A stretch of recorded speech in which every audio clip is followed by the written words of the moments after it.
everybody. Today I wanted to talk about something that I saw recently that was done.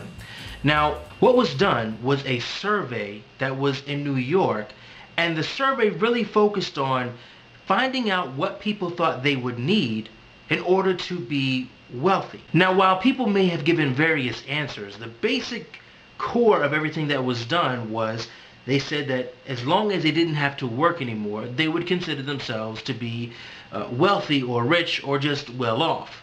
Now, there was actually a study done into this. And the study basically said that if you lived in a place where the cost of living was extremely high, like New York City, a person would basically need about $300,000 a year in order to retire at the age of 35, approximately $12 million. If a person lived in a less affluent area, they might only need $100,000 to accomplish the same goal, around the $4 or $5 million range. Now, this whole mathematical equation takes into account inflation, whether or not a person's going to actually get Social Security, as well as the person having an active and healthy portfolio. Basically, what that really came down to was a person would need between around $4 to $12 million in order to really be able to say that they were well off enough to not have to work ever again. But you see, the whole thing about this is it doesn't allow for a real large amount of expenditures. It doesn't take into account that a person may decide that they want to travel the world, or they may want to buy a new home. Maybe they want to support their favorite charity. All of these various things aren't really necessarily accounted for within that survey. So for me, I started thinking about it from my standpoint. What would I need in order for me to never have to work again, and with me not working, be able to still have the monies necessary to live the life that I would need to live in order to fill the vacancy that not having a job would leave? So I ponder it.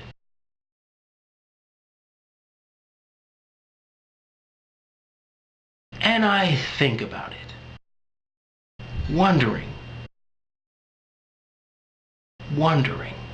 And after my thinking, ultimately what I come up with is a nice, even, round number. $25 million should just about cover it. Now, why $25 million? Well, it's because of the fact that I don't intend to live a very lavish lifestyle. I intend to keep my lifestyle relatively simple. However, I do want to travel.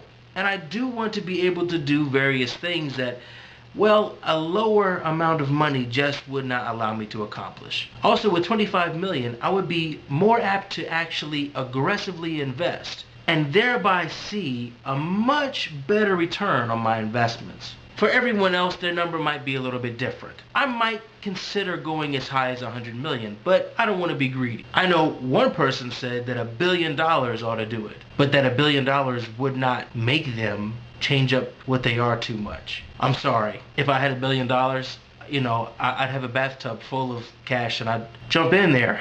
But anyway, I'm kind of curious as to what everybody else kind of thinks about this.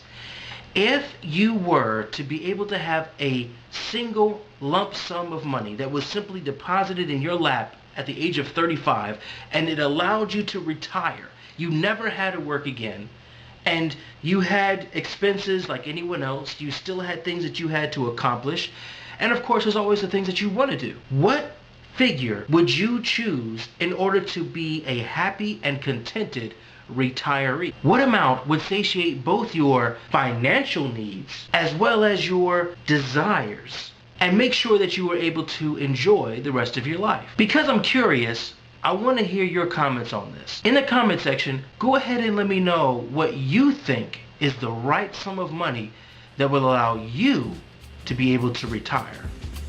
But anyway, as always, these are the Weaver Documentaries. I am your boy Weave, and until next time,